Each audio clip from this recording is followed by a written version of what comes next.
6월 17일 목요일입니다. 코로나 팬데믹 가운데서도 늘 영육간에 강건한 삶 살아가시는 여러분 모두가 되시기를 바랍니다. 우리 함께 기도드립니다. 사랑의 아버지 하나님, 옳고 그름의 기준이 무너져가는 시대를 살아가고 있습니다. 각자 자기 소견에 옳은 대로 주장하며 고집하는 자들이 득세하는 그러한 시대를 살아가며 오늘도 주의 말씀만이 내 발의 등이며 내 길의 비침을 고백하며 말씀의 바른 깨달음 가운데 살아가기만을 소망하는 주의 자녀들이 오늘도 주님의 말씀 앞에 무릎 꿇으며 말씀에 귀 기울입니다. 세상이 어떠할지라도 결코 흔들리지 아니하며 이 믿음의 길을 끝까지 잘 달려가는 하나님의 사람들 되게 도와주시기를 간절히 원하며 우리를 부르신 바로 그 부름의 자리에서 빛과 소금의 역할들을 잘 감당하며 세상 가운데 그리스도의 좋은 영향력을 풍겨내는 하나님의 사람으로 살아가게 하여 주시옵소서. 그래 우리 한 사람 한 사람을 통하여 하나님의 나라가 이 땅 가운데 더욱더욱 견고하게 든든하게 세워져가는 은총 허락하여 주시옵소서. 오늘도 주님의 말씀에 귀 기울일 때에 아버지 하나님의 은혜로 세상에 알지 못하고 줄 수도 없는 평강 가운데만 거하게 하여 주시옵소서. 주님의 이름을 찬양드리며 예수님 이름으로 기도드립니다. 아멘. 우리도 함께 218장 찬송으로 찬양 드리시겠습니다.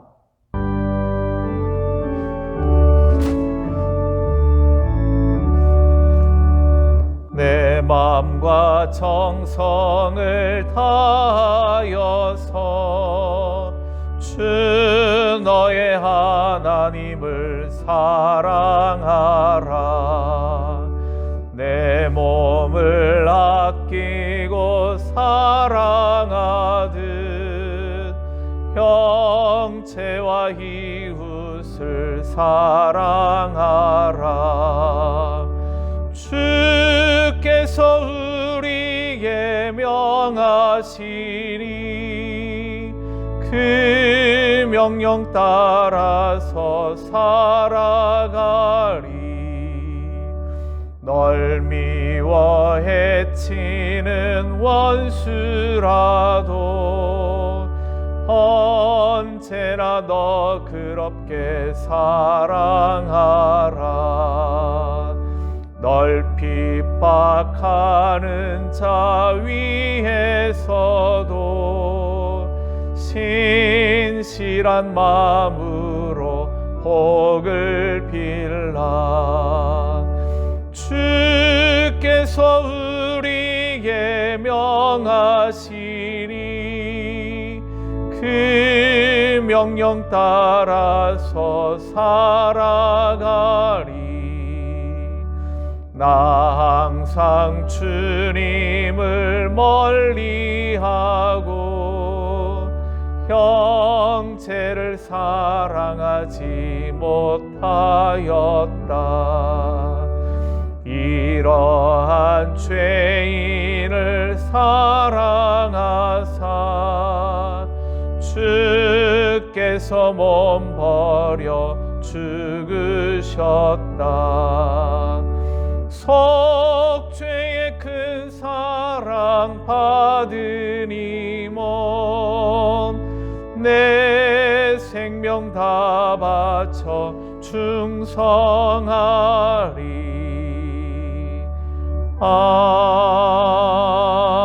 아멘. 오늘 우리들에게 주시는 하나님의 말씀은 마태복음 5장 43절 말씀부터 48절까지의 말씀입니다. 우리 함께 봉독하시겠습니다. 또 내 이웃을 사랑하고 내 원수를 미워하라 하였다는 것을 너희가 들었으나 나는 너희에게 이르노니 너희 원수를 사랑하며 너희를 박해하는 자를 위하여 기도하라. 이같이 한즉 하늘에 계신 너희 아버지의 아들이 되리니 이는 하나님이 그 해를 악인과 선인에게 비추시며 비를 의로운 자와 불의한 자에게 내려주심이라. 너희가 너희를 사랑하는 자를 사랑하면 무슨 상이 있으리요? 세리도 이같이 아니하느냐? 또 너희가 너희 형제에게만 무난하면 남보다 더하는 것이 무엇이냐? 이방인들도 이같이 아니하느냐? 그러므로 하늘에 계신 너희 아버지의 온전하심과 같이 너희도 온전하라. 아멘. 옛 계명에 대하여 구약에서는 이렇게 말씀하지만 나는 너희에게 이르노니, 그렇게 하시는 말씀, 오늘 6번째 마지막 말씀, 원수를 사랑하라 하시는 말씀입니다. 지금까지 우리가 살펴본 말씀, 첫 번째부터 네 번째까지 말씀, 살인하지 말고, 또 간음하지 말고, 이혼하지 말고, 헛맹세하지 말고, 이러한 말씀들은 다 우리가 마땅히 그렇게 해야 하는 일들이죠. 주님이 말씀하지 않더라도. 그런데 주님께서는 그 네 가지에 대해서는 구약의 계명들을 이해하고 있는 신약시대의 사람들의 이해의 폭을 훨씬 넓혀 놓으셨습니다. 단순히 그 문제를 행위가 이루어진 것에 국한하지 않고 그 행위가 이루어지지 않았다 할지라도 그 마음에 품은 생각들까지로 영역을 확대해 놓으신 거죠. 문제의 원인이 되는 것까지 거룩해야 하며 거기에서도 부끄러움이 없어야 한다. 하나님 앞에 완전하고 거룩함의 자리는 어떤 마음은 나쁘게 품고 있지만 행위를 하지 않았다라는 것 때문에 괜찮다, 그러는 것이 아니라 마음에 품은 생각까지도 하나님 앞에서 거룩함을 살아야 한다, 그렇게 말씀하시는 거죠. 겉보기에는 꽤 괜찮은 신앙인일 수 있습니다. 한 주일에 한 번 만나는 그러한 자리에서는 참 고결한 성품을 가지고 있는 것처럼 보여질 수도 있죠. 그렇지만 매일매일 만나는 사람에게 그의 매일의 삶 속에서 하나님 앞에 거룩하거나 진실하지 못하다면 그 모든 것들은 다 거짓이며 위선이다, 하나님께서 기뻐하시지 않는다 하는 바로 그러한 말씀입니다. 하나님이 거룩하신 분이기 때문에 우리도 거룩해야 합니다 하는 것이 성경이 일관되게 말씀하고 있는 내용이죠. 옛 계명을 재해석하시는 주님의 5번째와 6번째에 이르러서 말씀하시고자 하시는 그 핵심에 다다르게 됩니다. 악한 자를 대적하지 마라. 어제 우리가 아침에 나누셨던 것처럼 오른편 뺨을 때리는 자에게 왼편도 돌려대 주어라 하시는 말씀, 참 쉽지 않은 그러한 말씀이라는 거죠. 그렇지만 그렇게 해야 한다 라고 어떻게 보면 그것마저도 소극적인 것이 될 수 있는데요. 오늘은 더 적극적인 말씀으로 나아가십니다. 6번째는 원수를 사랑해라, 그렇게 말씀하시죠. 너를 핍박하는 자를 위해 기도해라, 그렇게 말씀해 주고 계십니다. 어쩌면 우리는 우리에게 잘해 주는 사람, 내 마음에 드는 사람에 대해서는 누구도 다 잘하죠. 코로나 시대를 지나면서 감사한 일이 있습니다. 많은 감사가 있지만 그 가운데서도 우리 성도들이 코로나 시대 이전에도 참 잘하셨지만 코로나 시대를 맞이하고 시간이 지나가면서 지치지 않고 주변에 있는 사람들을 잘 돌본다라는 소식들을 제가 참 많이 듣고 있습니다. 드러나지 않게 숨겨진 자리에서 마치 오른손이 하는 일을 왼손이 모르게 하는 것처럼 그렇게 사랑을 베푸시는 분들, 주변에 있는 분들을 돌아보시는 분들이 참 많다라는 이야기들을 이렇게 저렇게 아름아름 듣게 됩니다. 대단한 일이죠. 참 감사한 일입니다. 오히려 코로나 시대가 우리들에게 준 큰 유익 가운데 하나라고 생각합니다. 그런데 오늘 주님의 말씀은 우리들에게 그렇게 잘하고 있는 우리들에게 또 부담 하나를 더 던져주시는 거죠. 잘하는 사람, 내 마음에 흡족한 사람들, 내가 긍휼히 여기고 싶은 사람들에게만 잘하는 것이 아니라 주님은 말씀을 이렇게 확대시키십니다. 원수까지 사랑해라. 너를 핍박하는 자에게까지 잘해야 한다. 그들을 위하여 기도해야 한다. 그렇게 말씀하시는 거죠. 원수, 핍박하는 자, 아마 단어의 정의들을 이렇게 저렇게 내려볼 수 있겠습니다만 그냥 단순하게 이야기한다면 이렇게 말하면 어떻겠습니까? 별로 상종하고 싶지 않은 사람, 별로 말 썩고 싶지 않은 사람, 그가 잘 되는 것이 눈꼴 사나울 수 있는, 그가 무엇이든지 좀 잘 안 되었으면 좋겠고 실패했으면 좋겠다 말은 하지 않지만 마음속으로는 그런 마음이 드는 사람들, 우리의 주님께서 말씀하시는 원수나 나를 핍박하는 사람들이라고 해석해도 되지 않겠습니까? 그렇게 참 쉽지 않은 그러한 말씀이죠. 꼴보기도 싫은 사람인데 그 사람을 사랑하라고 이야기하시고 그 사람을 잘 대해주라고 이야기하시며 그를 위하여 기도하라고 이야기하시는 것은 우리에게 쉽지 않은 일이기 때문입니다. 그런데 주님께서는 그렇게 해야 할 이유가 너희는 세리들이나 이방인보다는 나아야 하지 않겠느냐? 하나님의 사람으로서 그들과 같아서는 되지 않지 않겠느냐? 그러려면 원수를 사랑하고 너를 핍박하는 자를 위해서 기도하는 자리까지 이르러야 한다 말씀하시는 거죠. 주님께서 우리들에게, 하나님의 사람들에게 원하시는 것, 그것은 바로 사랑 안에서 참된 것을 하여 범사에 그에게까지, 그리스도에게까지 자라가는 것, 범사에 그리스도에게까지 성숙해가는 것, 그것이 바로 하나님의 사람들에게 요구하시는, 또 기대하시는 하나님의 마음이라는 겁니다. 구약 성경 가운데 좋아하는 인물들이 아마 많이들 계실 겁니다. 그 가운데서도 요셉을 좋아하시는 분들이 많으실 텐데요. 저도 요셉의 신앙을 보면 참 부럽기도 하고, 또 어떤 의미에 있어서는 제가 그렇게 따라가지 못하는 것들에 대하여서 슬픈 마음이 들기도 합니다. 아버지의 사랑을 독차지했다라는 그러한 이유 때문에 형제들에게 시기함을 받아서 16의 어린 나이에 그는 이집트 땅의 노예로 팔려가게 되어지는, 형들에게 간청하며 매달렸지만 들은 척도 하지 않고 매몰차게 그를 팔아넘기는, 얼마나 마음 가운데 원망과 속상함이 있었겠습니까? 4,000년 가까이 전에 노예로 살아간다라는 것, 참 쉽지 않은 일이기 때문에 그렇습니다. 인간 대접받을 수 없는 일이었기 때문에요. 그런데 그런 죽음과 다름없는 자리에 자기를 버려버리는 형들, 원수 같지 않겠습니까? 우여곡절 끝에 요셉은 총리가 되었고 그 지역을 휩쓴 기근으로 말미암아 양식을 사기 위하여 자기 앞에 와서 무릎 꿇고 있는 형들을 만나게 되어지죠. 그 두려워하는 형들을 향하여서 요셉이 해주었던 이야기는 이렇습니다. 창세기 45장 5절의 말씀입니다. 당신들이 나를 이곳에 팔았다고 해서 근심하지 마소서, 한탄하지 마소서. 하나님이 생명을 구원하시려고 나를 당신들보다 먼저 보내셨나이다. 그렇게 이야기를 하죠. 원수 같은 사람들 아니겠습니까? 그런데 그들을 용서할 수 있는 이유는 하나님의 하시는 일, 이 모든 일들이 하나님이 인도해 나가시는 우리를 위한 하나님의 사건이었다라는 것을 깨닫게 될 때에 그는 원수를 원수로 갚지 않게 될 수 있었다라는 거죠. 아버지 야곱이 죽을 때의 나이가 147세였습니다. 아버지가 바로 앞에 왔던 다시 요셉을 만났을 때의 나이가 130세였으니까 17년을 함께 더 산 거죠. 아버지 야곱이 죽었을 때에 형들은 두려워하며 요셉 앞에 와서 납작 엎드리게 됩니다.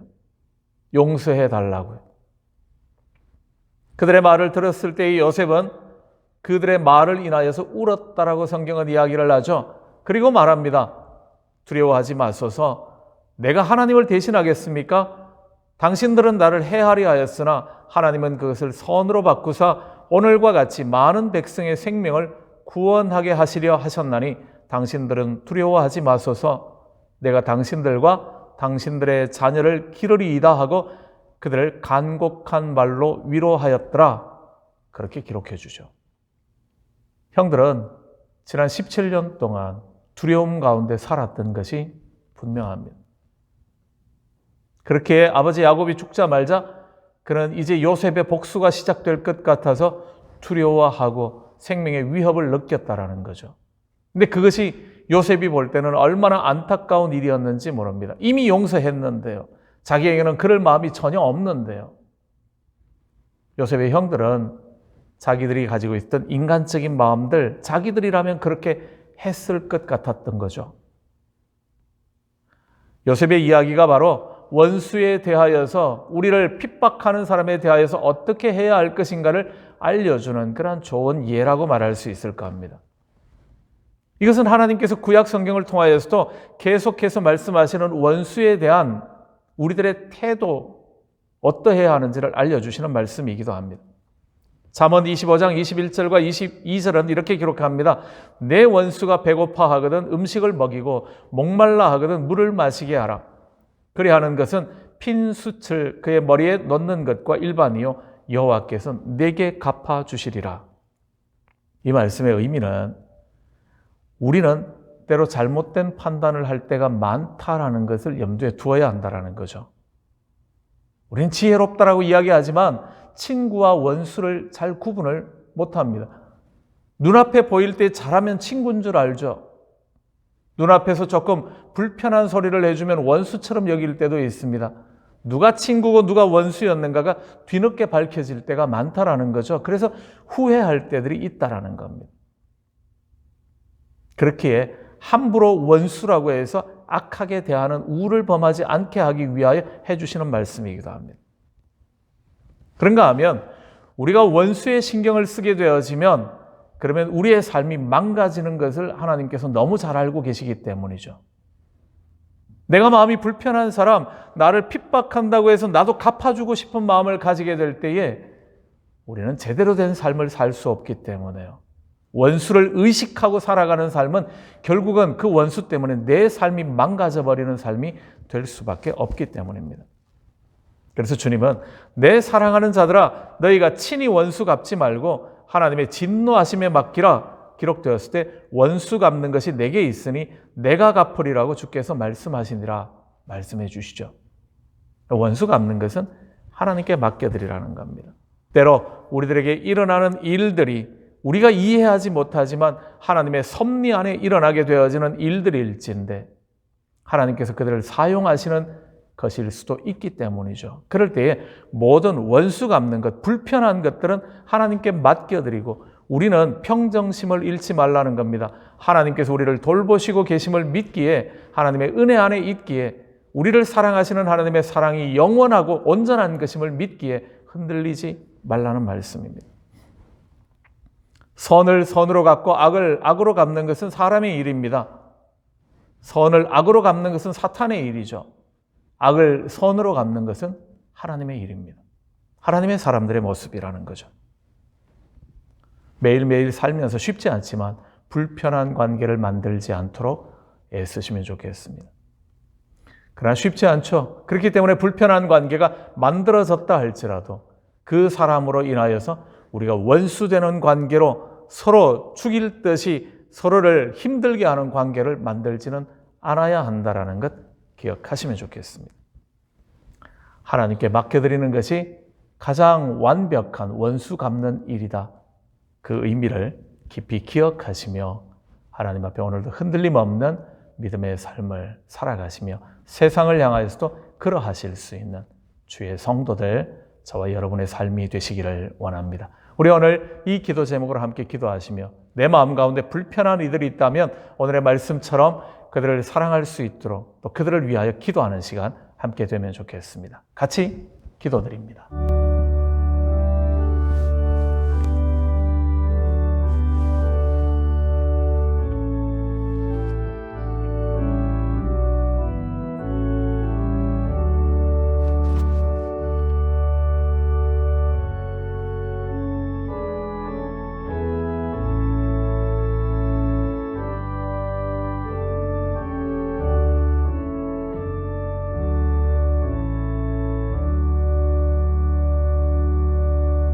때로는 이해하기도 쉽지 않고 그렇게 순종하기도 쉽지 않은 말씀들을 대하지만 그러나 그 말씀들이 다 우리를 위한 말씀이며 우리의 평안을 위한 하나님의 명령임을 잊지 말게 하여 주시옵고 주의 말씀에 순종할 수 있는 마음들을 허락하여 주셔서 예비해 놓으신 평안의 자리에 이르러가는 주의 성도들 되게 도와 주시옵소서.